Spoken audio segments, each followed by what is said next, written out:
you think of a well-known brand, most would never imagine the ideal being manifested from a parent's basement. Wouldn't that be corny for a startup? You might think you should be in a design firm or a modern office to really tap into your creative mojo. Surely, it's better than being in a dark place with no inspiration. But when you dig into the histories of some game-changing brands, you'll find their early days paint a very different picture. Let's dive into how Midnight Studios really got off the ground, breaking it down into 3 clear ways.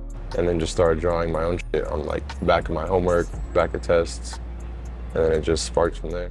In 2014, at just 19, Shane Gonzales kicked off Midnight Studios right off Southern California, a place that's a cultural melting pot in its own right. Raised among a vibrant mix of punk rock, skateboarding, and streetwear scenes, Gonzales was a true child of his surroundings. These wide range of influences didn't just shape him, they forged the unmistakable style that Midnight Studios would be known for. Gonzales' journey into fashion began much earlier during his middle school years. Inspired by iconic figures like Pharrell Williams, Nego of a Bathing Ape, and Kanye West, young Shane began sketching designs and dreaming of his own brand when he copped a camo Bape hoodie. The LA music scene, with its raw energy and rebellious spirit, further fueled his creative fire, with skateboard culture being a huge factor. And this one soundtrack started everything for him. Tony Hawk's Pro Skater. This game didn't just open Shane to skate culture. It defined his rebellious, standout design ethos, setting the stage for what Midnight Studios would become. While many of his peers hit the books at fashion school, Shane Gonzales took a different route right after high school. He landed an internship at SSUR. Sure, on the surface it looked like he was just printing tees and packing orders, but behind the scenes, Shane was busy picking up the real deal on running a brand without any formal design degree. Fast forward to 2 years later when he launched Midnight Studios, and he'll tell you straight, all he really knew was how to print t-shirts and embroider hats. These early days weren't just about mastering the basics, they were about gaining a raw, unfiltered insight into the fashion world's hustle. And let's be real, every big dream comes with its fair share of hurdles, which brings us into the next section of the video, which is the initial challenges, like figuring out distribution. Midnight Studios hit the ground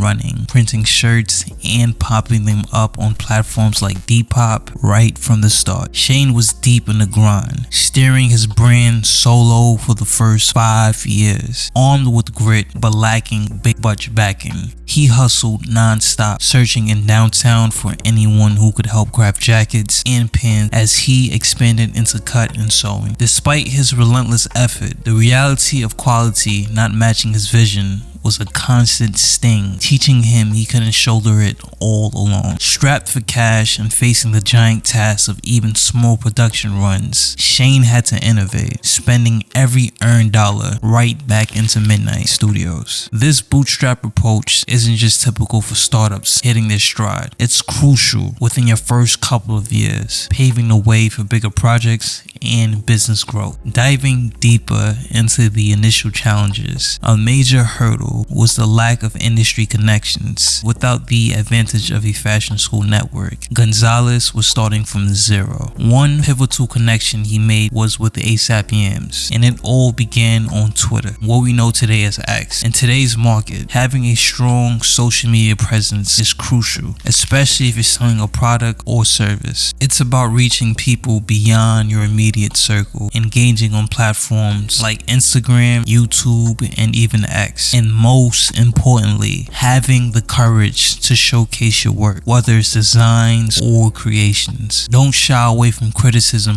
or backlash. Embrace it. Later on inside the section 2, I'll break down how Shane leveraged Twitter to not just display his t-shirts, but to spark meaningful interactions like the ones with Yams that propelled his brand forward. The streetwear scene was already buzzing with established players, making it tough for a new voice like Gonzales to cut through the noise. noise. But he wasn't about to let that silence him. In the digital world, he kept trying non-stop to push Midnight Studios into the spotlight, wearing different roles as a designer, marketer, production manager, and more. Gonzales was a one-man army, often working around the clock to keep his brand in the game. Despite these formidable obstacles, he remained undeterred. This relentless drive wasn't just vital in the early days. It became the backbone of Gonzales' approach as Midnight Studios expanded, fueling its growth and shaping its trajectory. The last section is creative marketing. Let's consider the hurdles. No money, loans, and traditional marketing routes are blocked. Gonzales, however, saw the limitation as an opportunity to get creative. Recognizing the power of platforms like Instagram and even Twitter at the time, you can see Gonzales showcasing his designs and engage directly with potential customers. You can see he had a template of how he wanted to showcase his brand a year out after its release. Very clean and minimal feeling to show off his first initial designs. He also showcases an influential figure wearing his merch to gain an authoritative figure to make people want to desire the hoodies as you see. He incorporated his Twitter to show some of his collections in order to build buzz digitally. Some of the photography shown for his brand had a grunge feeling to it as well. It's very dark, and that has to do with the inspiration he was getting at the specific time in his life. Also, some Twitter posts shown was countdowns to the releases of his merch on Depop profile to build anticipation for his earliest drops, and of course for his fan base that he had at the time. Some of these approaches allowed him to build a following without spending money to break the bank on advertising. Gonzales took to the streets of Los Angeles, bringing exhibitions to Long Beach, plastering stickers, putting up graffiti, and posters featuring Midnight Studios designs and some of his earliest inspirations for his introductory to designs. This grassroots approach created buzz and brand recognition in key demographics, targeting the like-minded individuals that he knew would support his brand for sure. I think this guerrilla marketing tactic is an amazing way to generate buzz and turn casual audiences into die-hard fans. As you guys see in some of his old Twitter posts, instead of paying for influencer marketing, Gonzales gifted his products to up-and-coming artists and musicians who align with the Midnight Studios aesthetic. G-Dragon was one of them, along with ASAP Mob, but it was ASAP Rocky who truly flipped the script. When Rocky featured a Midnight Studio shirt in his 2015 hit Lord Pretty Flocko Jody 2, it was a game changer. That exposure pulled Gonzales directly into the spotlight, leading Rocky's manager Chase Infinite to tap him for creative direction on At Long Last ASAP. Shane's recount of the whirlwind is cinematic. He said out of nowhere he got a call saying he had a flight to New York in 4 hours. He had no clue what to expect, but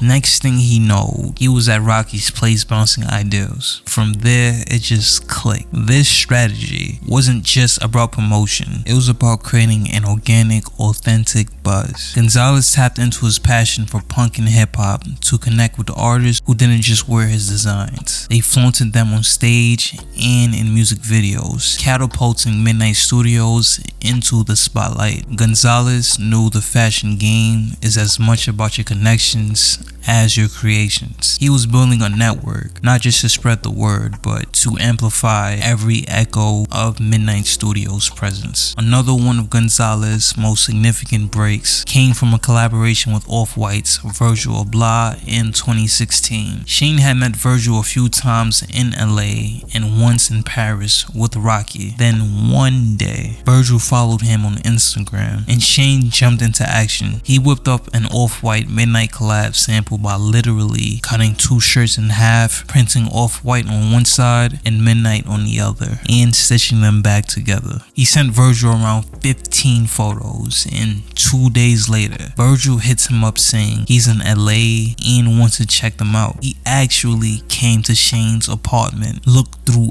everything and asked if he could borrow the pieces to show some people. A whole month went by and Shane had no clue what was going on. But fast forward to Fashion Week in January, and out of nowhere, Virgil texted Shane asking him for a flight for him, his brother, and his mom. Next thing, they're in Paris watching the runway, and those very shirts he showed Virgil came down. It all happened so fast, just from DMing some shirt pics. That's the power of social media marketing, putting your products or designs out to the world. This partnership put Midnight Studios on a global fashion map and opened doors to other high-profile collaborations. Everything changed when Virgil entered the picture. Gonzales seized the opportunity to pick his brain apart, gaining invaluable advice and directions to the right people for production. When Shane wanted to start printing publications, Virgil connected him with the right printing companies. Their relationship grew and Shane finally felt like he belonged in this space. The game changer came in 2017 when Virgil handled Shane a collaboration. It wasn't just a product, it was the validation Shane needed to believe in what he could achieve with his career. Gonzales forged a close working relationship with ASAP Rocky. Rocky was so pleased with him to the point Midnight Studios was officially a part of Rocky's all creative collective. Gonzales made sure to be everywhere that mattered, attending countless industry events to network and spotlight his creations amongst fashion's elite. At the heart of Midnight Studios' success is its sharply defined authentic brand identity. True authenticity would make the brand pop. That is where Tony Hawk's Pro Skater came into play. It wasn't just influential, it was foundational, embedding punk, skateboarding, and youth culture deeply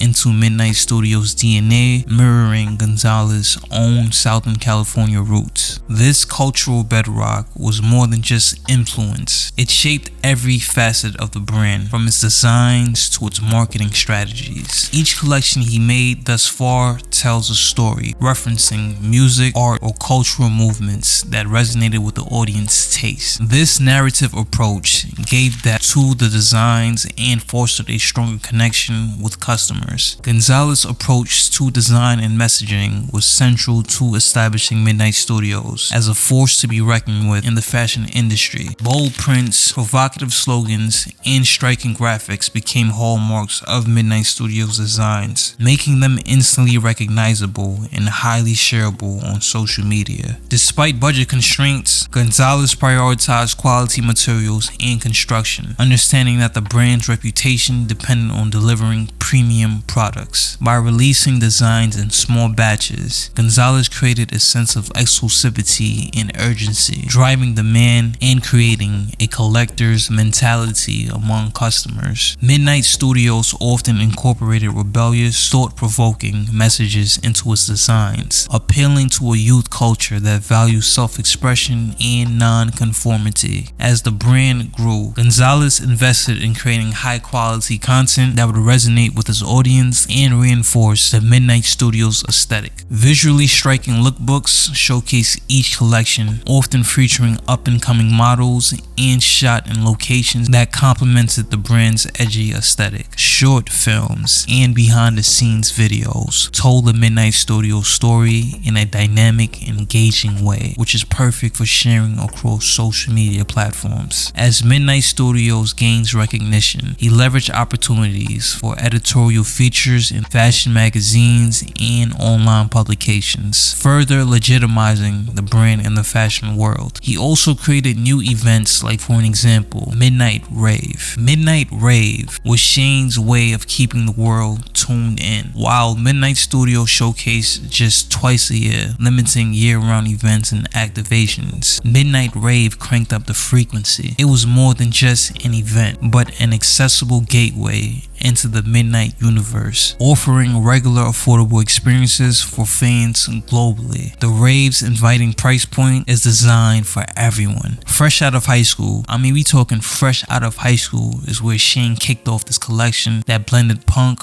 with youth street culture, quickly elevating his label to score some of the most coveted collabs in the fashion scene. Midnight Studios is a brand that resonates deeply with its audience. This authenticity became a key differentiator in a crowded market. In the digital age, compelling content can be your most powerful marketing tool. Invest time and resources in creating high quality, shareable content that tells your brand story. Shane continuously evolves his strategies as the brand grows, showing the importance of flexibility in the fast-paced fashion industry. Don't forget, even when working with limited resources, prioritizing product quality can set your brand apart and justify premium pricing. So if you have a brand or service, I have a question for you. What makes your brand different? Lean into your unique experiences and influences to create something truly original. Use platforms like X, Instagram, YouTube, and other free digital tools to their fullest potential. I mean, what y'all think? Could you apply some of Shane Gonzales' strategies to your own hustle? Don't forget to share this video. You might like this one too. Alright y'all, this is Lee from North Studios. Till next time, I'm out of here.